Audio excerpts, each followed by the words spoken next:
بسم الله الرحمن الرحيم. الحمد لله وكفى وسلام على عباده الذين اصطفى. أما بعد فأعوذ بالله من الشيطان الرجيم. بسم الله الرحمن الرحيم. ومن أحسن قولا ممن دعا إلى الله وعمل صالحا وقال إنني من المسلمين. وقال الله تبارك وتعالى إنما يعمر مساجد الله من آمن بالله واليوم الآخر وأقام الصلاة وآتى الزكاة ولم يخش إلا الله فعسى أولئك أن يكونوا من المهتدين. وقال النبي صلى الله عليه وسلم موقف ساعة في سبيل الله خير من قيام ليلة القدر عند الحجر الأسود.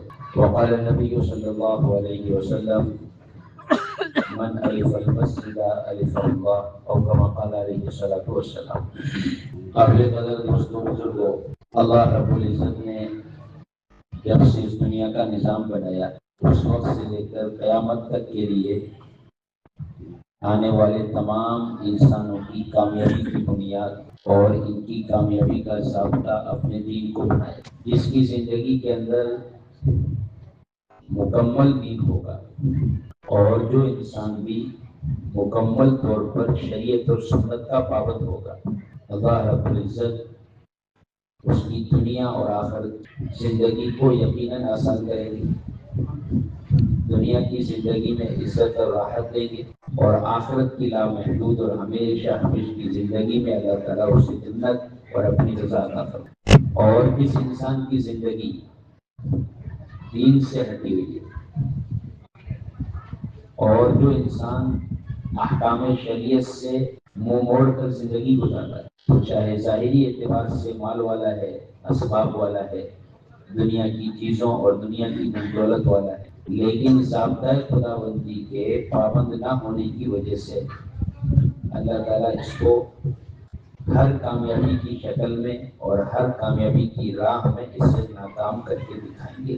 جب سے دنیا بنی ہے اس دن سے لے کر کے آج تک کوئی بھی انسان شریعت اور سنت کا پابند بن کر ناکام نہیں ہوا ہے، اور شریعت اور سنت سے منہ موڑ کر زندگی گزارنے والا کوئی بھی شخص کامیاب نہیں ہوا ہے اور نہ قیامت تک کوئی کامیاب ہو سکتا ہے۔ سورج نکلے روشنی نہ ہو یہ ہو سکتا ہے، بارش برسے زمین نہ بھیگے یہ ہو سکتا ہے، لیکن کوئی انسان اللہ تعالیٰ کے احکامات کے مطابق اپنی زندگی گزارے اور وہ دنیا اور آخرت میں ناکام ہو جائے ایسا نہیں ہو سکتا۔ کوئی انسان دنیا کی زندگی میں رہتا ہے، شریعت اور سنت سے منحرف اور شریعت اور سنت سے منہ موڑ کر زندگی گزارے اور وہ کامیاب ہو جائے ایسا نہ آج تک ہوا ہے نہ قیامت تک ہو سکتا۔ ہاں بے شک ہر زمانے کے اندر، ہر قوم کے اندر، ہر میدان کے اندر ایسے افراد، ایسے اشخاص اور ایسے طبقات آئے ہیں جنہوں نے شریعت اور سنت سے ہٹ کر، دین سے ہٹ کر اپنی زندگی بنانے کی محنت کی اور دین سے ہٹ کر کے دنیا کے اسباب اور دنیا کے مادی نظام میں اپنی کامیابی تلاش کی۔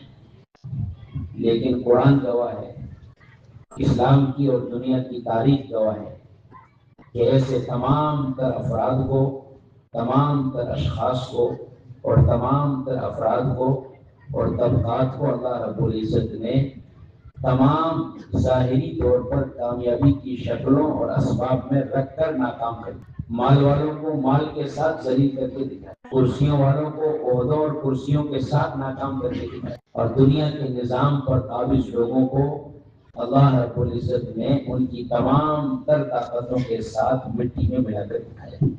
لیکن اللہ معاف فرمائے، ہم سب کی بیماری ہے کہ جیسے ہی کسی نبی کا یا کسی صحابی کا کوئی واقعہ اور کوئی سیرت کی چیز سامنے آتی ہے کہ اللہ تعالیٰ نے ماننے والوں کو اس طرح کامیاب کیا اور نہ ماننے والوں کو اس طرح ناکام کیا، تو شیطان ہمارے دل کے اندر یہ وسوسہ پیدا کرتا کہ وہ تو اس زمانے کی بات، وہ تو ایک نبی تھے اس لیے ایسا ہو گیا، آج وہ زمانہ تھوڑا ہی ہے، اور آج نبی اور صحابہ تھوڑے ہی ہیں۔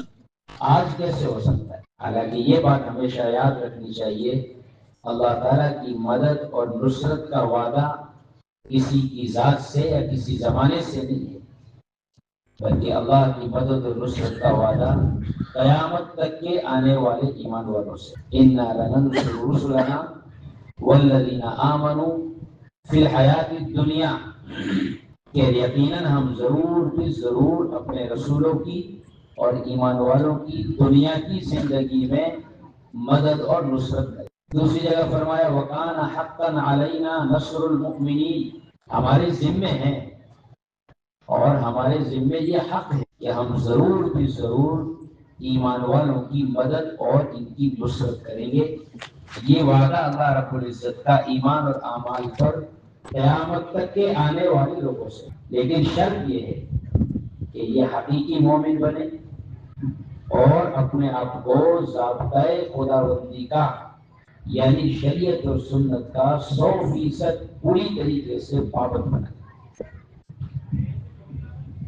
اگر میری زندگی میں شریعت نہیں اور میری زندگی احکام شریعت سے دور ہے تو ہر ذیق اور ہر کامیابی کی اور ہر آسانی کی شکل کے اندر چاروں طرف سے ناکامیاں اور تنگیاں نظر آئیں۔ تو دنیا میں آنے والے ہر ایک انسان کی کامیابی کا ضابطہ دنیا کا نظام ہے، کسی کی زندگی کا بننا یا بگڑنا دنیا کے مادی نظام پر موقوف ہے، بلکہ اس کی زندگی کا بننا اور بگڑنا وہ اس کی ذات سے نکلنے والے عمل پر موقوف ہے۔ اسی عمل کا نام دین ہے۔ دین وہ نہیں ہے جو کتاب میں لکھا ہوا ہے، کتاب میں لکھا ہوا ہے وہ تو دین کا علم ہے۔ دین اور بے دینی کتاب میں لکھی جاتی ہے، وہاں سے پڑھ کر سمجھی جاتی ہے، لیکن انسان کے بدن کی حرکت کا نام دین ہے یا اس کی حرکت کا نام بے دینی ہے۔ اگر میری ذات سے نکلنے والا عمل عبادات میں، معاملات میں، معاشرت میں، اخلاق میں، دین کے ان پانچوں بنیادوں میں اگر شریعت اور سنت کے مطابق ہے تو یہ دین ہے، اور اگر میں جانتا بہت کچھ ہوں لیکن میرے جسم کی حرکت عبادات، معاملات، معاشرت اور اخلاق اور ایمانیات ان دین کے پانچوں بنیادوں میں اگر اللہ کے حکم کے خلاف ہے، حضرت محمد صلی اللہ علیہ وسلم کے طریقے کے خلاف ہے، تو اسی کا نام بے دینی ہے۔ اس زمانے میں بڑا دھوکہ مسلمان کو یہ بھی لگا ہوا ہے کہ صاحب ہم کو سب معلوم ہے، ہم سب جانتے ہیں کیا کرنا چاہیے، کہ اللہ تعالیٰ کا کوئی بھی وعدہ معلومات پر نہیں ہے، بلکہ اللہ رب العزت کے تمام وعدے اپنے علم کے مطابق عمل کرنے پر موقوف ہے۔ ورنہ تاریخ میں لکھا ہے موسیٰ اور ہارون علیہ السلام کے بعد تورات جو اس زمانے کی کتاب تھی آسمانی، اس کا سب سے زیادہ جاننے والا قارون۔ دنیا کا علم نہیں، دنیا کا فن تو تھا ہی اس کے پاس، دین کا بھی اتنا علم تھا اس کے پاس۔ تاریخ میں لکھا اگر ہلاک نہیں ہوتا تو موسیٰ اور ہارون علیہ السلام کے بعد اس قوم میں نبی بننے کا حقدار قارون تھا، لیکن معلومات پر کوئی عمل نہیں ہے، اپنے علم سے زندگی بننے کا یقین نہیں ہے۔ دین کا جو علم ہے، دین کی جو معلومات و جانکاری ہے، اس کے مطابق عملی زندگی نہیں ہے تو اللہ تعالیٰ کا کوئی بھی وعدہ پورا نہیں ہوتا ہے۔ لیکن دوستو بزرگو، جس طرح زندگی بننے کا دنیا اور آخرت کی دونوں جہان کی زندگی بننے کا ضابطہ اللہ کا دین ہے، اس کے بغیر کوئی انسان کامیاب نہیں ہو سکتا، اسی طریقے سے دین پر باقی رہنے کے لیے، دین پر قائم رہنے کے لیے اور دین پر عمل کرنے کی استعداد کو پیدا کرنے کے لیے دین کی دعوت اور دین کی محنت یہ ضابطہ ہے۔ جس طرح دین پر عمل کیے بغیر کامیابی نہیں مل سکتی، اسی طریقے سے دین کی دعوت کے بغیر، دین کی محنت کے بغیر اور دین کی نسبت پر اپنے جان و مال کو قربان کیے بغیر اپنے دین پر باقی نہیں رہا جا سکتا، اپنے دین پر عمل نہیں کیا جا سکتا، اپنے دین کو قائم نہیں کیا جا سکتا۔ صرف ایسا نہیں ہے کہ چند لوگ دین کی دعوت میں لگ جائیں، چند لوگ دین کی محنت کر لیں، اس کے ذریعے سے ہدایت پھیل جائے گی؟ کہ نہیں دوست بزرگوں، قرآن یہ کہہ رہا ہے ہر ایک کی ہدایت اس کے اپنے جوہد پر موقوف ہے۔ جو جتنی محنت کرے گا دین کو زندگی میں لانے کے لیے اور ہدایت کو حاصل کرنے کے لیے، اللہ رب العزت اس کے اپنے جوہد اور اس کی اپنی محنت کے مطابق اسے ہدایت عطا فرمائے گی۔ والذین جاہدوا فینا لنہدینہم سبلنا، جو ہمارے راستے میں محنت کریں گے، مجاہدہ کریں گے، قربانی دیں گے اور اپنے جان و مال کو قربان کریں گے، اللہ تعالیٰ فرما رہے ہم ان کے جوہد کی وجہ سے انہیں خود کو اپنے تک پہنچنے کی راہ دکھائے۔ ایسی بات نہیں ہے کہ دین کی دعوت دینا یا دین کی محنت کرنا یا دین کی نسبت پر اپنا جان و مال لگانا یہ کسی جماعت کا کام ہے یا کسی طبقے کا کام ہے یا چند مخصوص لوگوں کا کام ہے۔ کہ نہیں دوست بزرگوں، اپنی ہدایت کی سطح کو بڑھانے کے لیے، اپنے آپ کو دین پر باقی رکھنے کے لیے اپنے دین کی دعوت دینا اور دین کی محنت کرنا، یہ ہر ایک مسلمان کی، ہر ایک ایمان والے کی اپنی ذاتی انفرادی اجتماعی ذمہ داری ہے۔ آپ قرآن اٹھا کر دیکھیں، احادیث اٹھا کر دیکھیں، داعی کی محنت پر مدعو کی ہدایت کا وعدہ تاکید سے کہیں نہیں کیا گیا۔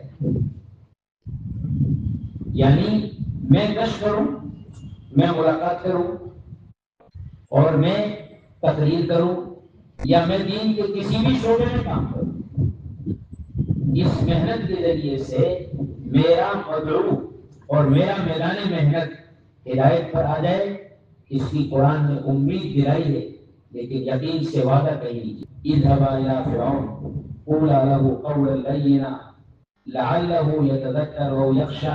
علماء نے لعلہ کا ترجمہ قرآن میں شاید سے نہیں امید سے کیا ہے کہ امید ہے کہ تمہاری دعوت سے وہ ہدایت پر آ جائے گا۔ آپ علیہ الصلوۃ والسلام نے ابو طالب پر ساری محنت کر دی اور ساری جان لگا دی، ساری قربانی دے دی، لیکن ابو طالب نے کلمہ نہیں پڑھا تو قرآن نے کیا کہا؟ انک لا تہدی من احببت ولکن اللہ یہدی من یشاء۔ نبی جی آپ جس کو چاہے ہدایت نہیں دے سکتے، ہدایت ہم دیتے ہیں۔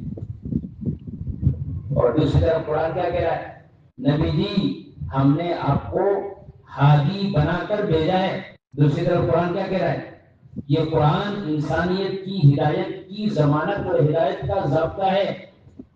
وہیں پر قرآن کہہ رہا ہے یضل بہ کثیرا ویہدی بہ کثیرا۔ بہت سے لوگ قرآن سے ہدایت پا جاتے ہیں اور بہت سے اس کے ذریعے سے اپنی راہ بدل کر گمراہ ہو جاتے ہیں۔ کیا مطلب ہے؟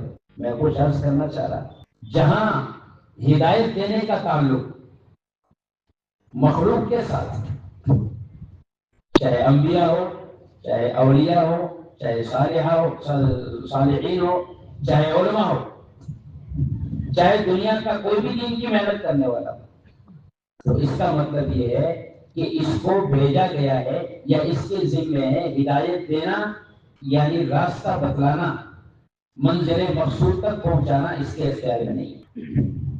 اور جہاں ہدایت کی نسبت خود اللہ کی ذات کی طرف ہے کہ میں ہدایت دوں گا، وہاں گمراہی پر باقی رہنے کا کوئی شک اور شبہ باقی، کیونکہ اللہ ہدایت دینے کا مطلب اراحت الطریق نہیں ہے بلکہ ایصال الی المطلوب ہے۔ وہاں راستہ بتلانا نہیں ہے بلکہ منزل مقصود تک پہنچانا ہے۔ اور یہ وعدہ اللہ نے کن سے کیا ہے؟ کہ یہ وعدہ اللہ رب العزت نے ہر محنت کرنے والے سے اپنی محنت پر کیا۔ یہ تقسیم اور یہ تشخیص نہیں ہو سکتی کہ سب کے ذمے محنت کرنا یا سب کے ذمے دعوت دینا ضروری ہے۔ حضور پاک علیہ الصلوۃ والسلام نے اپنی 100% امت کو جس طرح یہ یقین دلایا کہ احکام شریعت کی پابندی کے بغیر تمہاری دنیا آخرت نہیں بن سکتی، اسی طریقے سے اس کا بھی یقین دلایا کہ دین کی دعوت اور دین کی محنت پر اپنے جان و مال کو قربان کیے بغیر یہ دین تمہاری زندگیوں میں باقی نہیں رہ سکتا، عالم میں یہ دین زندہ نہیں ہو سکتا۔ ایک ایک صحابی کا، مرد کا، عورت کا، بچے کا جو جذبہ اپنی ذات سے دین پر چلنے کا تھا، اسی طرح ہر ایک کے اندر کا جذبہ اعلی کلمت اللہ کے لیے اپنا سب کچھ قربان کرنے کا بھی تھا۔ اس امت کے ذمہ عبادت بھی ہے اور اس امت کے ذمہ دعوت بھی ہے۔ اگر دعوت اور عبادت دونوں کو جمع کر کے چلے گی تو یقیناً یہ ہدایت کی راہ میں آگے بڑھتی چلی جائے گی۔ اور اگر اس نے یہ سوچا کہ صاحب ہم اپنی ذات سے تو عمل کر رہے ہیں، اگر کسی کو دعوت نہیں دے رہے تو ہمارا کیا نقصان ہے، تو یہ اس کی عبادت ایک رسمی اور رواجی ہوگی، ایک وقت اور زمانے کے ساتھ محدود ہو کر رہ جائے گی۔ امت کا عموم دین سے غیر محسوس طریقے سے بیزار ہوتا نظر آئے گا۔ حضور پاک علیہ الصلوۃ والسلام نے دین کی دعوت، دین کی محنت کے لیے کوئی جماعت نہیں بنائی، کسی طبقے کو اس کام پر نہیں ڈالا، بلکہ ہر ایک کے اندر یہ جذبہ پیدا کیا، جان مال وقت اعلی کلمت اللہ کے لیے لگ جائے، اس سے اچھا میرا دنیا میں کوئی کام نہیں۔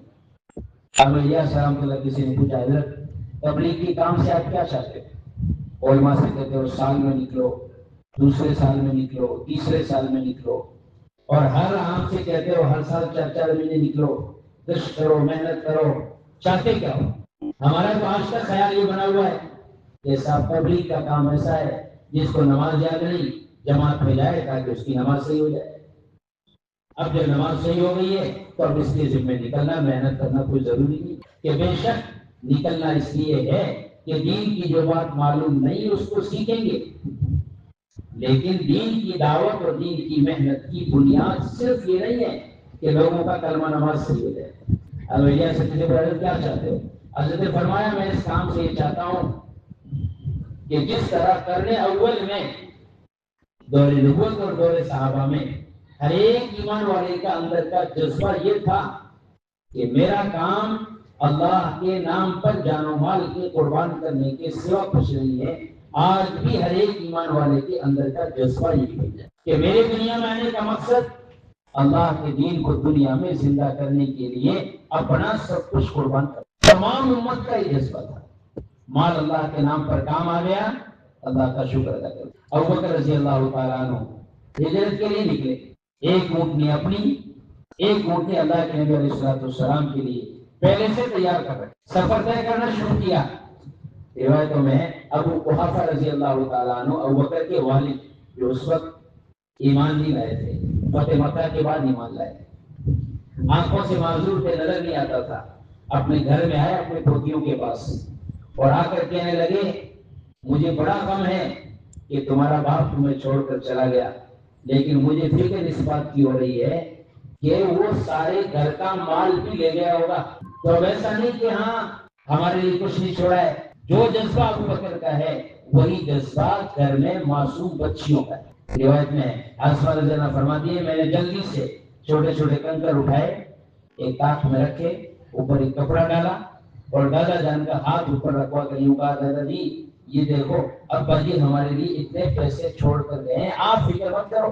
جو جذبہ ابوبکر کا ہے وہی جذبہ ان کے معصوم بچیوں کا ہے کہ ہماری جان، ہمارا مال، ہمارا وقت اور ہماری صلاحیتیں اللہ کے کام پر کام آنی چاہیے۔ تو یاد رکھو دنیا میں ایمان والوں کی حفاظت کے لیے، ان کی زندگیوں میں دین لانے کے لیے، ان کو اپنے دین پر باقی رکھنے کے لیے سینکڑوں تحریکیں، تنظیمیں چلائی جائے، لیکن جب تک ایمان والا اپنے اندر کے اس جذبے پر نہیں آئے گا اس وقت تک یہ اپنا دین قائم نہیں کرے۔ صحابہ کی جماعت کسی ملک میں گئی، وہاں کے بادشاہ نے اپنے لوگوں کو بھیجا کہ جاؤ ان کے درمیان رہ کر آؤ، ان کے پاس کون سی طاقت، کہاں سے ان کو مال ملتا ہے، کہاں سے ان کو قوت ملتی ہے، کہاں سے ان کو طاقت ملتی ہے کہ یہ کامیاب ہوتے جا رہے ہیں۔ ان لوگوں نے جا کر بادشاہ کو واپس جواب دیا اور یوں کہا بادشاہ سلامت، خوبیاں بہت ہیں ان کی، لیکن ان کی سب سے بڑی خوبی ہے کہ ان میں کا ہر ایک آدمی اس جذبے کے ساتھ جی رہا ہے کہ میری جان اللہ کے دین کی نسبت پر میرے تمام ساتھیوں سے پہلے کام آنی چاہیے، میرا مال اپنے تمام ساتھیوں سے زیادہ لگنا چاہیے اور پہلے لگنا چاہیے. میرا وقت اپنے تمام ساتھیوں سے زیادہ لگنا چاہیے اور پہلے لگنا چاہیے. بادشاہ نے کہا اگر ان کے درمیان کوئی خوبی نہ ہو تو صرف یہ ایک صفت ہی ایسی ہے کہ جب تک ان کے درمیان باقی رہے گی دنیا کی کوئی بھی طاقت انہیں مغلوب نہیں کر سکتی. اسی کا نام جذبہ دعوت ہے، اسی کا نام جذبہ جہد ہے. کسی کے جان و مال کے نقصان پہنچانا یا کسی کے جان و مال کو نقصان پہنچانے کا نام جذبہ جہد نہیں ہے، بلکہ جذبہ جہد اپنے جان و مال کو قربان کرنے کا نام. جذبہ جہد یہ نہیں ہے کہ باطل کی طاقت کو توڑ دو، باطل کے جان و مال کو نقصان پہنچا دو اور باطل کے جان و مال کو ہلاک کر دو. یہ نہیں. جذبہ جہد یہ ہے کہ اپنا جان، اپنا مال، اپنا وقت اعلیٰ کلمت اللہ کے لیے قربان کرو. جب ہر ایک کے اندر کا جذبہ یہ بنے گا تو اللہ رب العزت سب سے پہلے عملی طور پر اسے اپنے دین پر قائم ہونے کی استعداد اور توفیق عطا فرمائے. آج اللہ معاف فرمائے جب امت کا مجموعہ اس جذبے سے ہٹا، یعنی جذبہ دعوت سے ہٹا، اپنے اپنی خواہشات کو دین بنایا، تو اللہ معاف فرمائے امت کا 80%، 90% طبقہ نماز جیسے فریضے کو چھوڑ کر زندگی گزار رہا ہے. حالانکہ اپنے آپ کو مسلمان ثابت کرنے کا آخری عمل نماز. جو نماز کا پابند نہیں وہ کسی بھی راستے سے اپنے اسلام کو ثابت نہیں کر سکتا. ایمان تو اللہ کے بندے کے درمیان کی چیز ہے. اس کے اندر کفر ہے، اس میں نفاق ہے، اس میں شرک ہے، یہ تو اللہ کے بندے کے درمیان کی بات ہے، فرشتوں کو بھی نہیں معلوم. لیکن ایمان والا اپنے آپ کو مومن ثابت کرے، اس کا آخری حد اور آخری درجہ نماز ہے. اس لیے فرمایا ایمان اور کفر کے درمیان نماز کا فرق. نماز کا درجہ اسلام میں ایسا ہے اس انسان کے بدن میں سر کا درجہ ہے. بغیر سر کا انسان نہیں، بغیر نماز کے کسی مسلمان کا حقیقی اسلام نہیں. ایک تو یہ ہے کہ کبھی انسان کے چلتے پھرتے نماز قضا ہو گئی، اس نے توبہ کر لی، اس کو واپس دوہرا لیا. یہ صرف قضا کرنے کا گناہ کتابوں میں لکھا ہے 2,88,00,000 برس جہنم میں جلنے کا مستحق ہو جاتا ہے اگر توبہ کی بغیر مرے. ہفتہ گزر گیا، مہینہ گزر گیا، زندگی گزر گئی، سال گزر گیا، میرے اندر ایک بار بھی یہ خیال نہیں آ رہا ہے کہ میں ایمان والا ہوں، مجھے اللہ نے نماز پڑھنے کا مکلف اور معمول بنایا ہے. اللہ حفاظت فرمائے یہ ارتداد کے دہانے پر آ کر مسلمان کا کھڑا ہو جانا ہے. اگر ان پر محنت نہیں کی گئی اور انہیں اپنی ذات سے محنت پر نہیں ڈالا گیا تو اللہ حفاظت فرمائے ان کا دین اور ان کا ایمان باقی نہیں. اس میں بڑی بات فرمائی ہے، غور کرنے کی بات ہے. ایمان اور کفر کے درمیان نماز کا فرق. 95% طبقہ نماز جیسا فریضہ چھوڑ کر زندگی گزار. ایسا نہیں معلوم نہیں ہے، معلوم سب کو ہے، لیکن محنت نہ ہونے کی وجہ سے انہیں اپنے دین کو قائم کرنے کی استعداد ختم ہو گئی. جاننے کے باوجود عمل کی استعداد نہیں، معلومات کے باوجود عمل کرنے کی ہمت اور عمل کرنے کے لیے اس کے اندر کا دل تیار نہیں. کہتے کیا ہے؟ صاحب باطل دین کو بٹا رہا ہے. حضرت السلام علیہ فرماتے تھے دنیا کا باطل دین کے اس حصے کو مٹاتا ہے جس حصے کو ایمان والا اپنی ذات سے ختم کر چکا ہوتا ہے، اپنی ذات سے چھوڑ چکا ہوتا ہے. اب ہم یہ سوچ رہے ہیں کہ دین کو ختم کرنے کے اندر اور دین کو اپنی ذات سے مٹانے کے اندر باطل سے ایمان والا اتنا آگے نکلا ہوا ہے. باطل کسی ایک حکم پر آتا ہے، باطل دین کے کسی ایک جز پر آتا ہے اور باطل دین کے کسی ایک بنیاد پر آتا ہے، اور وہ بھی وہ بنیاد اور وہ حکم ہے جس کو میں نے اپنی زندگی سے ضائع کیا ہوا ہے. اس کے تصور میں بیٹھا ہوا ہے کہ صاحب دنیا کا نظام بدل جائے گا تو ایمان والا محفوظ ہو جائے گا اور اس کا دین بھی بچ جائے گا اور اس کے دین کے ٹھیے ٹھکانے بھی بچ جائے. نہیں دوستو، ایمان والوں کے یا اس کے مکین و مکان کے یا اس کے دین کے ٹھیے ٹھکانوں حفاظت کی بنیاد دنیا کا باطل نظام نہیں ہے، بلکہ ان کا اپنے دین پر قائم ہونا یا ان کا اپنے دین سے منحرف اور اپنے دین سے پیچھے ہونا ہے. اگر یہ اپنے دین کو قائم کرنے پر ہے تو دنیا کی کوئی بھی طاقت انہیں مغلوب نہیں کر سکتی، ان کے جان و مال، ان کی عزت آبرو، ان کے مکین و مکان کو غیر محفوظ نہیں بنا سکتی۔ آپ علیہ السلام نے ایک صحابی سے فرمایا تھا، احفظ اللہ یحفظک، تو اللہ کے حکموں کی حفاظت کر، اللہ تیری حفاظت فرمائیں گے۔ آگے فرمایا اگر تو اللہ کے حکموں کی حفاظت نہیں کرتا ہے تو اللہ تعالیٰ بھی تیری حفاظت کی ذمہ داری نہیں لیتے۔ اب ہم سوچیں کہ ہم اللہ تعالیٰ کے احکامات پر عمل کر کے قدرت کے اس حفاظت کے قلعے کو کتنا مضبوط کیے ہوئے ہیں، اور قدرت کی اس حفاظت کے قلعے کو ہم نے اپنی ذات سے کتنا منہدم کیا ہوا ہے۔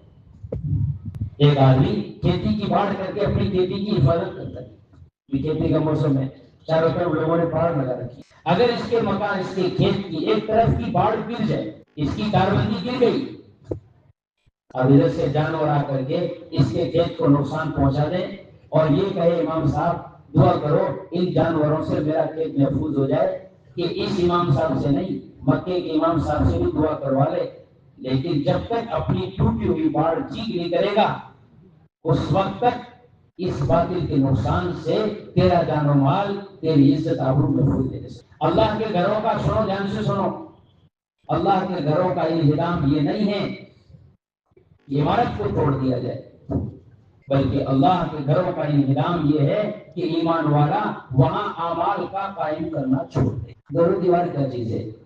بیت اللہ کتنی مرتبہ ٹوٹ کر بنا ہے؟ اصل مسجد کس کا نام ہے؟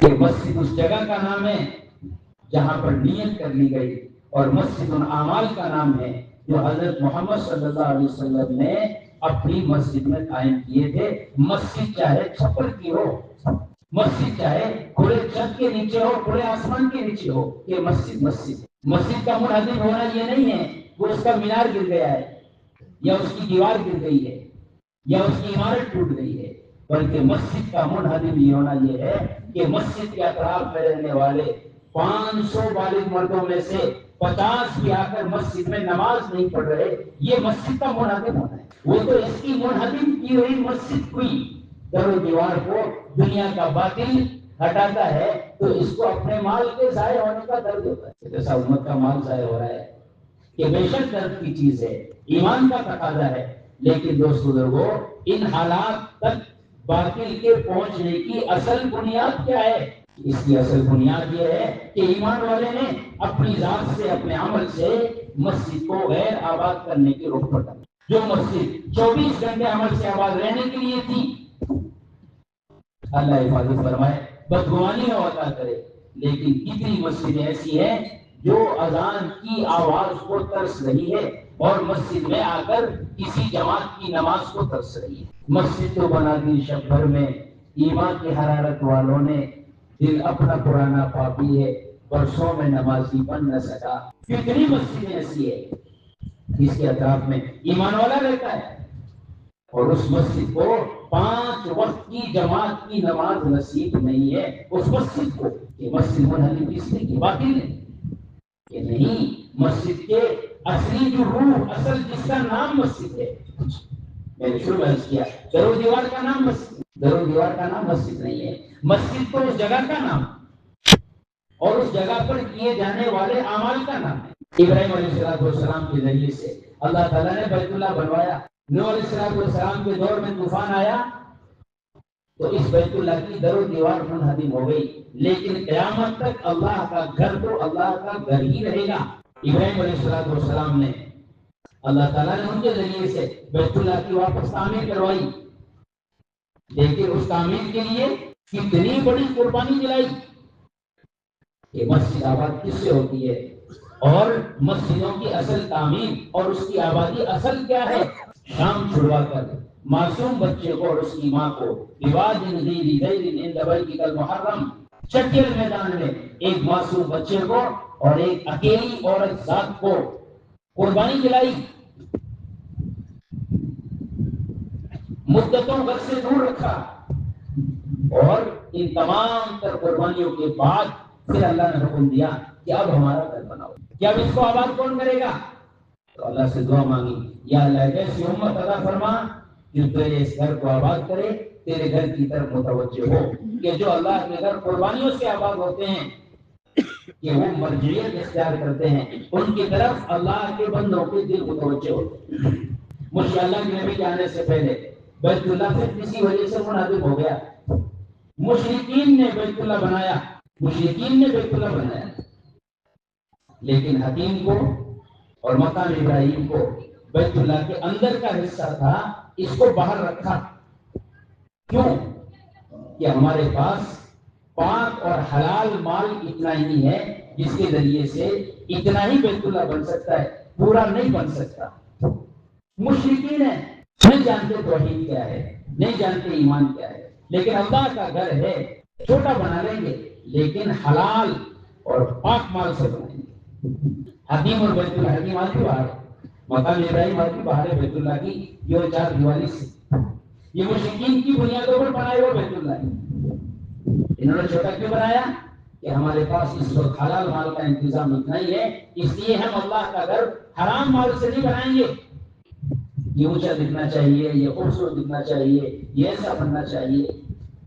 بے شک انسان کا بہترین مال ہے وہ جو اللہ کے گھروں کو آباد کرنے پر اور اللہ کے گھروں کو بنانے پر لگتا ہے، لیکن ایسا نہیں کہیں پر بھی بنا دیا، کسی طرح بھی بنا دیا، نام پر بنا دیا، شہرت کے لیے بنا دیا۔ بیت المقدس اللہ تعالیٰ نے حکم دیا بنانے کا سلیمان علیہ السلام کو، ابراہیم اول، وہاں جا کر بیت اللہ بنانا، اللہ کا گھر یعنی بیت المقدس بنانے کا حکم دیا، اس جگہ پر بنا، اللہ نے حکم دیا اس جگہ پر بنانا، وہاں پر جا کر بنانا شروع کیا تو بتلایا گیا خواب میں، اے سلیمان، اللہ کا گھر تو جس جگہ پر بنا رہا ہے یہ جگہ کس کی ہے، اس کا مالک کون ہے؟ ایسا نہیں ساری زمین اللہ کی ہے، کہ بے شک ساری زمین اللہ کی ہے، اس پر اللہ کی عبادت ہوگی، اس پر اللہ کا دین قائم ہوگا، لیکن دنیا کے حقوق اپنی جگہ پر ہے، اس کی رعایت ضروری ہے۔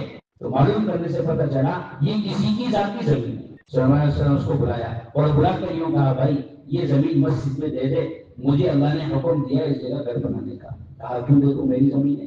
ایک معاملہ طے ہوا کہ آپ کو اتنے پیسے میں زمین دینی ہے، اس نے کہا ٹھیک ہے۔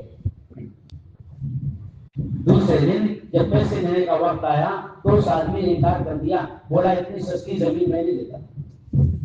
3 گنا زیادہ پیسے، 3 گئے ہوئے، 3 گنا زیادہ پیسے دے کر کے بیت المقدس کی زمین کو خریدا گیا، اس کے بعد اس پر اللہ کا گھر بنایا گیا۔ میں تو عرض کر رہا تھا، جب ایمان والا خود اللہ کے دین سے منحرف ہوگا تو دنیا کا باقی نظام اس کے خلاف حرکت میں آئے۔ یہ یوں سوچے صاحب نظام بدل دو حالات بدل جائیں گے، کہ نہیں دوست بزرگو، نظام کے بدلنے سے حالات نہیں بدلتے، اعمال کے بدلنے سے حالات بدلتے۔ حالات ایمان والوں پر اللہ تعالیٰ لاتے ہیں، لیکن کس کے لیے؟ لعلہم یرجعون، ظہر الفساد فی البر والبحر بما کسبت ایدی الناس لیذیقہم بعض الذی عملوا لعلہم یرجعون۔ تمہاری ذات پر، تمہارے دین پر، تمہارے دین کے ٹھکانے پر حال اس لیے نہیں ڈالا گیا ہے کہ تم مایوس ہو جاؤ کہ ہمارا کوئی نہیں ہے دنیا میں، بلکہ حال ہم نے ڈالا، اس لیے ڈالا تاکہ تم اللہ کے گھروں کی طرف اور اللہ کے دین کی طرف رجوع کرو۔ اگر اس رجوع کیے بغیر اپنے حال کا حل چاہتے ہیں اور اپنی بے دینی کو درست نہیں کرتے تو کبھی بھی تدبیروں سے اور دنیا کے نظام سے حال درست ہو سکتے۔ حدیث مثال دیے، ایمان والے کی مثال ایسے ہے جیسے پیر میں رسی باندھ کر چراگاہ میں چھوڑا ہوا گھوڑا ہو، گھوڑا چلتا رہتا ہے، پیر میں رسی بندھی ہوئی، وہ بھول جاتا ہے میں کہیں پر بندھا ہوا ہوں، جاتے جاتے جب اس کی رسی کی حد پوری ہو جاتی ہے تو اس کے پیر میں جھٹکا لگتا ہے، گھوڑے کو احساس ہو جاتا ہے میں اپنے دائرے سے باہر آ گیا، فوراً چل کر واپس آ کر اپنے مالک کے کھوٹے پہ کھڑا ہو جاتا ہے۔ مالک دیکھ کر کہتا ہے صاحب گھوڑے کو پانی پلانا ہے، اس کو دوسری جگہ کھول کر باندھنا ہے، اس کی ضرورت کا انتظام ہو جاتا ہے۔ اب گھوڑا آ کر کے یوں کہے صاحب یہ رسی ہوتی کون ہے مجھے روکنے والی،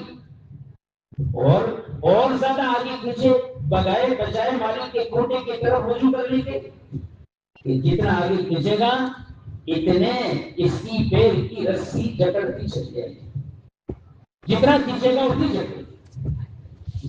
یہ حال کا حل یہ نہیں ہے کہ انسان بے دینی کے ساتھ حال کا حل کرے، بلکہ حال کا حل یہ ہے کہ اللہ کے گھروں کو آباد کرنے کی محنت بڑھا دے۔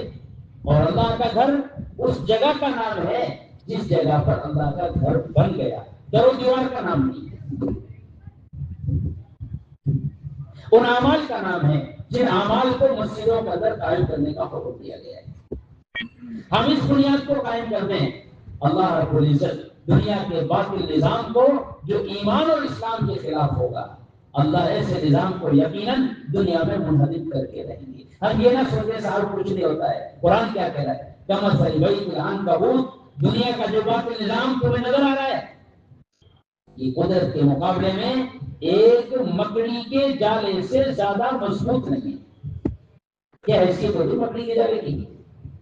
چھوٹا سا بچہ اٹھا کر ایک جھاڑو گھماتا ہے، سارے مکان کی مکڑی کے جالے صاف ہو جاتے ہیں، لیکن اس فیصلے تک آنے کے لیے ایمان والے کو اپنے دین کی طرف، اپنے دین کی دعوت کی طرف اور اپنے دین کی محنت کی طرف رجوع کرنا یہ شرط ہے۔ اللہ حالات آتے اس کی، ان کے مدارس آباد ہوں، ان کے مکاتب آباد ہوں، ان کی مساجد آباد ہوں، اور 100% ایمان والا کرنے ہوئے کی طرح دین کی نسبت پر اپنی جان، اپنا مال، اپنا وقت لے کر پھرے۔ اللہ رب العزت سب سے پہلے ان کا دین قائم کریں گے اور ان کے راستے سے اللہ رب العزت پوری دنیا میں دین کا نظام قائم۔ آج اللہ معاف فرمائے محنت چھوٹ گئی تو امت کا کتنا بڑا طبقہ ایسا ہے جو دین سے بے ہے۔ آپ علاقوں میں چل پڑ کر دیکھو، یہ اتنا بڑا ضلع ہے اپنا، اتنی بڑی تعداد ایمان والوں کی، لیکن آدھے سے زیادہ ضلع وہ ہے جہاں ابھی تک لوگوں کو یہ احساس بھی نہیں ہے کہ ہم آخری نبی کی امت میں ہیں، اس لیے ہمارے ذمہ دین پر چلنا اور دین کی دعوت دینا، دین کی محنت کرنا۔ آدھے سے زیادہ ضلع ایسا، آدھے سے زیادہ آبادی اب تک ایسی، اور جو کام کے میدان میں ہے، جو کام سے مانوس ہیں، وقت لگے ہوئے ہیں، اجتماع میں آتے ہیں، جوڑ میں آتے ہیں، مکتب سے جڑے ہوئے، مدرسے سے جڑے ہوئے، کچھ قرآن، کچھ حدیث، کچھ دین کی باتیں پڑے ہوئے، وہ بھی اگر ہم اپنا حال اٹھا کر دیکھیں گے تو 70%، 75% وہ ہے جو صرف تصوری طور پر اور نسبتی طور پر دین کی دائی اور دین کی محنت والے ہیں۔ میدان عمل سے 75% عملہ کام چھوڑ کر اٹھا ہوا ہے، اور کام کیسے ہو سکتا ہے؟ جتنا ہمارا علماء کا طبقہ ہے اور خصوصاً جتنا ہمارا اہل علم کا طبقہ ہے، اور ان کے ساتھ ساتھ جتنا ہمارا مسجدوں کی سطح سے محنت کرنے والا طبقہ ہے، ذمہ داری ان پر ہے، مواخذہ ان کا ہے، قیامت کے میدان میں سوال ان سے ہے۔ کلکم راعٍ وکلکم مسئول عن رعیتہ، کہ تم میں کا ہر ایک ذمہ دار ہے۔ ایک مسلمان جماعت کے اطراف میں وقت لگا ہوا ساتھی ہے، اس کی رعایت کے حکم میں ہے اس کی ساری بستی۔ ایک عالم ہے کسی بستی میں، کسی شہر میں، کسی قوم میں، کسی علاقے میں ہے، وہ پورا علاقہ باعتبار شریعت کی محنت کے اس کی رعایا ہے، اس سے سوال ہوگا قیامت کے میدان میں۔ ان کو دیندار بنانے کے لیے، ان کو دین پر باقی رکھنے کے لیے تو نے کیا محنت کی تھی؟ یہ تو کوئی بات نہیں ہے، اور یہ تو کوئی عذر نہیں ہے کہ ساتھ کیا محنت کرو گے۔ دنیا کا باطل اتنا چھا گیا ہے کہ تمہاری محنت کا کوئی اثر نہیں ہے۔ یاد رکھو، جو میدان عمل میں نہیں پھرے گا، جو اپنی ذاتی قربانی نہیں دے گا، جو اپنے جان، مال اور وقت سے امت کے درمیان نہیں پھرے گا، اس کے مزاج کے اندر شیطان سب سے پہلے مایوسی پیدا کرے گا کہ بولے اب کچھ نہیں ہو سکتا۔ اس کے لیے عوام کے درمیان پھرنا ضروری ہے، عوام کو، خواص کو، بڑوں کو، چھوٹوں کو، سب کو پھرنا ضروری ہے۔ پھرے بغیر، چلے پھرے بغیر یہ مایوسی ختم نہیں ہو سکتی۔ اب علیہ السلام کے لالے نے سب سے پہلی جماعت بنائی، جماعت بنا کر کے تھانہ بون بھیجی مولانا شیخ ثانی رحمۃ اللہ علیہ صاحب کے پاس۔ جماعت گئی، اس نے گشت کیا، ملاقاتیں کی، لوگوں کو مسجد میں جمع کیا، ان کا کلمہ سنا، نماز سنی، جس کو کلمہ یاد نہیں کلمہ سکھایا، نماز یاد نہیں نماز سکھائی، سارا حال حضرت کو جا کر سنایا۔ حضرت مولانا شیخ ثانی رحمۃ اللہ علیہ نے ایک لمبا سانس لیا اور یوں فرمایا، الیاس نے تو یاس کو آس میں بدل دیا، میں چاہے جتنا خیر کا کام کر رہا ہوں، لیکن اگر عوام کے درمیان پھرنا نہیں ہے تو مزاج سے مایوسی ختم نہیں ہو سکتی. کہ وہ الیاس نے تو مایوسی کو امید میں بدل دیا ہے. اب ہمیں امید ہو گئی ہے کہ امت ارتداد کی راہ سے یقیناً بچی. کیسا ہی سخت حال ہو، اگر مسلمان نقل و حرکت پر ہے تو دنیا کی کوئی طاقت اسے مایوس نہیں کر سکتی. آپ علیہ السلام دنیا سے تشریف لے گئے. مدینے کے حالات کیسے تھے؟ روم چڑھائی کر کے آ رہا، مدینے کے اندر کے منافقین دشمنی پر اترے ہوئے، اطراف مدینہ میں قبائل عرب مرتد ہونے لگے. ابوبکر رضی اللہ تعالیٰ عنہ نے ایک ہی فیصلہ کیا، اس دینی انحطاط کا حل اللہ کے راستے کا نفر و خروج ہے. اگر اس وقت مسلمانوں کو اللہ کے راستے میں نہ نکالا گیا تو یہ مزاج مایوسی میں آئے گا کہ صاحب اب اللہ کی نبی دنیا سے چلے گئے ہیں، اب دین قائم نہیں ہو سکتا. اس ابوبکر رضی اللہ تعالیٰ عنہ نے پہلا فیصلہ یہ کیا، سارا مدینہ خالی کر دیا. جو اسامہ کی جماعت میں تھے سب کو روانہ کیا، باقی سب کو لے کر کے خود گئے. علماء نے لکھا ہے 7 دن تک مدینہ منورہ میں کوئی بالغ مرد موجود نہیں. یہ خالی کیوں کیا؟ تاکہ امت کے دلوں سے مایوسی کا تصور ختم ہو جائے. اگر یہ نکلیں گے نہیں تو ان کے مزاجوں میں مایوسی آئے گی کہ اب ایسی محنت ہو رہی ہے، لوگوں کے دل اتنے غافل ہو گئے ہیں کہ اب محنت کا کوئی اثر نہیں ہے. کہ یہ مایوسی جب آتی ہے جب نقل و حرکت چھوٹ ہے. علی رضی اللہ تعالیٰ عنہ نے لگام پکڑی ابوبکر کے گھوڑے کی اور کہنے لگے ابوبکر حالات صحیح نہیں ہیں، آپ اس وقت نہ نکلیں. ابوبکر رضی اللہ تعالیٰ نے فرمایا مدینہ منورہ پر کوئی آ کر کے نقصان پہنچانے کا ارادہ کر لے اور مدینے کے مکانات کی اینٹ سینٹ بجا دے. ابوبکر کو یہ تو برداشت ہے، لیکن اس وقت کوئی مدینے میں رہے ابوبکر کو برداشت ہے. پھر فرمایا اگر کوئی شخص حضور کے زمانے میں جانور کے ساتھ رسی دیتا تھا اور آج اگر یوں کہے گا کہ میں جانور کو دوں گا لیکن رسی نہیں دوں گا تو ابوبکر اس کو جا کر دعوت دے گا، نہ ماننے پر اسے مجبور کرے گا، پھر بھی نہیں مانے گا ابوبکر اس سے قتال کرے گا. اینقص الدین وانا حی، دین میں کمی آئے ابوبکر زندہ رہے. کتنی کمی؟ زکات کے جانور کے ساتھ، علماء جانتے ہیں زکات کے جانور کے ساتھ رسی کا دینا کوئی اس کے معاہدے میں یا جزء لازم میں داخل نہیں ہے، وہ اختیار ہے سامنے والے کا. لیکن کہاں حضور کے زمانے میں دیتے تھے. آج اگر نہیں دو گے تو یہ تصور آئے گا کہ دین میں نبی سے جیسے دور جائیں گے کمی آئے گی. ابوبکر اس کو برداشت نہیں، سارے مدینے کو خالی کر دیا. اور یہاں مسلمان ارتداد کے دانے پر کھڑا ہے.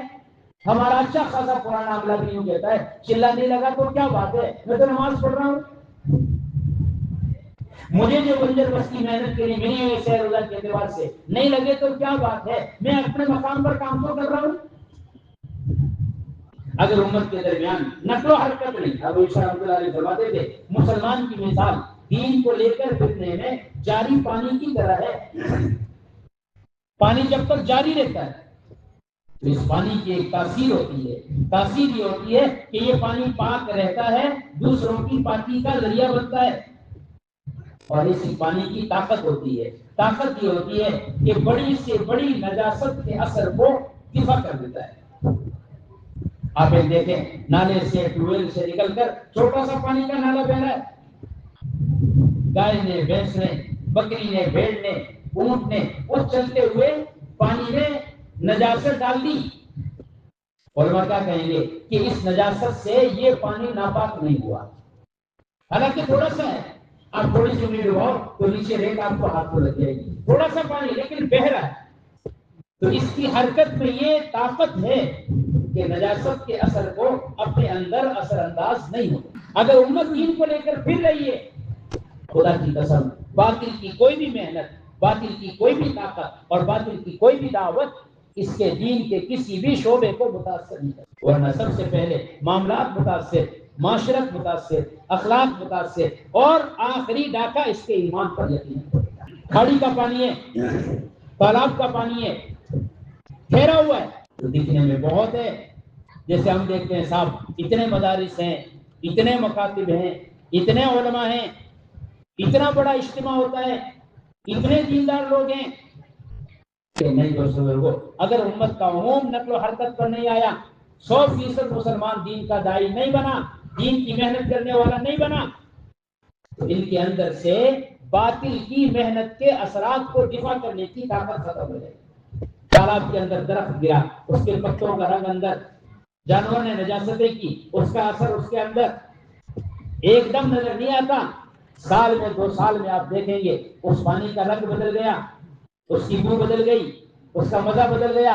علماء کہیں گے صاحب اس تالاب کا پانی اب پاک نہیں ہے، کہ اب وہ گاؤں ایمان پر باقی نہیں ہے، اب ان کے بارے میں یہ نہیں کہا جا سکتا کہ یہ ایمان والے ہیں یا غیر ایمان والے ہیں، کہ امت اس حد تک پہنچے اس سے پہلے محنت کوشش کر کے ایک ایمان والے کو اللہ کے دین کی دعوت پر حرکت میں لایا جائے۔ نقل و حرکت ہی دین کا قیام ہے، اس کے بغیر دین قائم نہیں ہو سکتا۔ دین پہنچ کسی بھی راستے سے سکتا ہے، آپ کتاب لکھ کر پہنچا دو، آپ مشینوں کی بات بول کر پہنچا دو، آپ کوئی بات لکھ کر کے موبائل کے واسطے سے کسی کو بھیج دو چلی جائے گی، لیکن عملی دین قائم ہونے کے لیے ہر ایک ایمان والے کا جان مال وقت لے کر اللہ کے راستے میں نکلنا ضروری ہے۔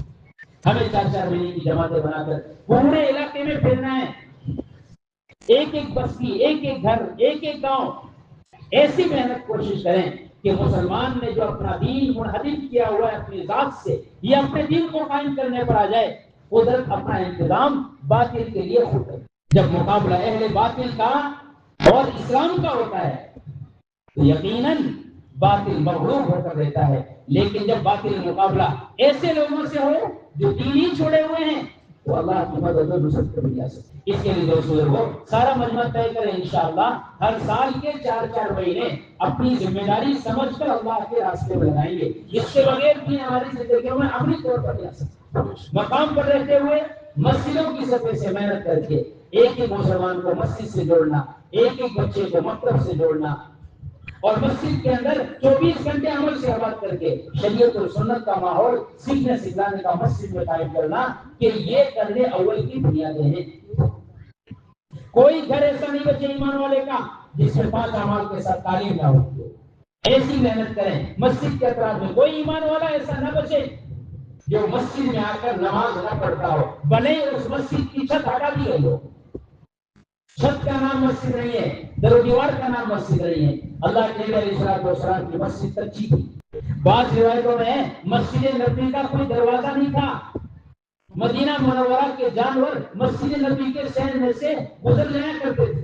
یہ مسجد آباد ہے، بارش برستی تھی، چھت پکی تھی، اللہ کے نبی علیہ السلام اور صحابہ کرام زمین پر کیچڑ میں سجدہ کیا کرتے تھے۔ صحابہ فرماتے ہیں اللہ کے نبی کی پیشانی مبارک پر بارش کی بھیگی ہوئی مٹی کے اثرات دیکھتے تھے۔ چاہے مسجد کہیں سے ہٹی ہو، خدا کی قسم مسجد نہیں ہٹ سکتی، مسجد کی در و دیوار متاثر ہو سکتی ہے، ہر زمانے میں وہی ہے۔ یہ کون سی بڑی بات ہے؟ کتنی مسجد ایسی ہے جس کے ایمان والا خود اس کی ملبے کو، اس کی بلڈنگ کو ہٹا کر دوسری مسجد بناتا ہے؟ یہ کیا مایوسی کی چیز ہے؟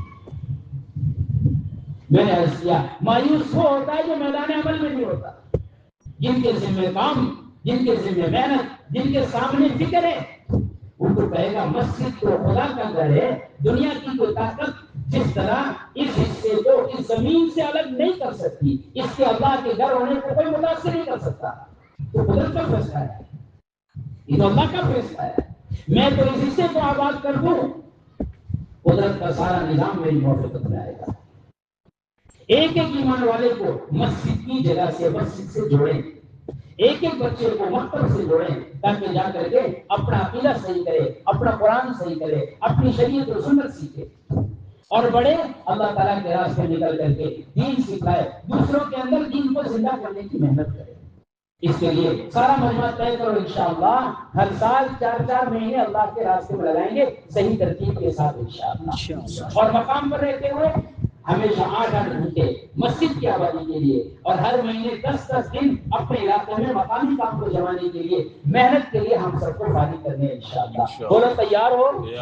کون نیت کرتا ہے انشاءاللہ آج کے اللہ کی دین کی محنت کے لیے جو تقاضا آئے گا اس کے لیے تیار انشاءاللہ؟ ہر سال کے 4 مہینے دینے کو ہمیں اپنی زندگی کا جزء لازم بنانا ہے۔ یہ کوئی جماعت نہیں ہے، جماعت کا کام نہیں ہے، تبلیغ والوں کی محنت نہیں ہے۔ میں شروع سے عرض کر رہا اپنے دین کی نسبت پر جان و مال کا قربان کرنا ہر ایمان والے کی ذمہ داری۔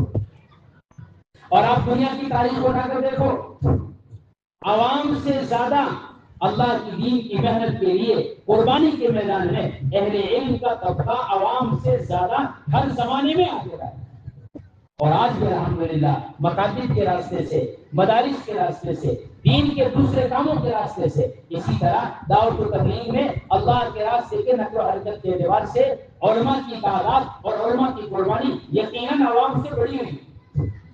یہ 8 سال لگا کر آیا مدرسے میں، 10 سال لگا کر آیا مدرسے میں، ان سے مطالبہ ہوتا ہے تبلیغ کو سال لگانا ہے، یہ 1 سال نقل و حرکت پر لگاتا ہے۔ ہر سال نظام الدین سے تقریباً 3500 سے 4000 علماء اپنے مدرسوں سے فارغ ہونے کے بعد نظام الدین سے سال لگاتے ہیں۔ جن علماء کے سال لگ گئے ان سے مطالبہ ہوتا ہے آپ کو دوسرا سال لگانا ہے عربی زبان کی جگہوں میں، تاکہ آپ صحیح سمجھیں اور وہاں کے لوگ بات کو سمجھ سکیں۔ بہت بڑی تعداد ہے، ہر سال تقریباً 100-150 جماعتیں دوسرے سال کی علماء کی بن کر نظام الدین سے جا رہی ہیں۔ جن کے 2 سال لگ گئے ان کی تشکیل ہوتی ہے، اب آپ کو تیسرا سال لگانا ہے۔ عرب کے ملکوں میں، انگریزی کے ملکوں میں تو تیسرے سال کی جماعتیں 10 کے قریب جماعتیں تیسرے سال کی علماء انگریزی کے ملکوں میں کام کر رہی ہے۔ اللہ تعالیٰ نظر بد سے بچائے اور خوب اللہ تعالیٰ کی اس ضلع کو 900,000 سے زیادہ علماء کا طبقہ ہے، 400 کے قریب 4 مہینے والا عملہ ہے۔ اگر یہ سارے مل کر ایک فکر ہو کر، ایک رائے ہو کر، ایک جذبے پر آ کر قربانی کے میدان میں اتر جائیں، اللہ رب العزت پورے ضلع کے بندر کو توڑ دیں، اور اس ضلع سے تو اللہ تعالیٰ سارے عالم کے تقاضے پورے کروائے۔ ایسی استعداد اور صلاحیت اللہ نے اس ضلع کو عطا فرما رکھی۔ ہم نیت کریں، عزم کریں، اللہ کی ذات پر بھروسہ کر کے قدم اٹھائیں، انشاءاللہ اللہ کے راستے میں ہر سال کے 4 مہینے لگائیں گے، اور اس سال کے 4 مہینے یہاں سے نظر لگائیں گے انشاءاللہ۔ وہ تیار ہو، علماء اکرام ہیں، ان سے ہماری آپ پر درخواست ہے وہ تو نیت کرے جن کے سال لگے دوسرا سال کا، اور جن کا سال نہیں لگا ہے وہ 1 سال کے لیے، اور ہمارے باقی ساتھی 4 مہینے کے لیے نقد اپنی جگہ کھڑے ہو کر ارادہ کرنا شروع کرو۔ اس وقت ہمیں اپنے ضلع میں 34 پنچوں سے کم 34 جماعتیں 4 مہینے کی نقد بنا کر کے حلقوں میں ڈالنی ہے، تاکہ میدان عمل حرکت میں آ جائے۔ اب جس طرح رحمۃ اللہ کا معمول تھا، اگر کسی ضلع میں، کسی صوبے میں، کسی علاقے میں کوئی حالات آتے تھے تو حضرت اس حلقے کے اندر عمومی طور پر 4 مہینے کی پیدل جماعت۔ Thanks for watching. Don't forget to like, comment, share and subscribe to Al Wahid channel.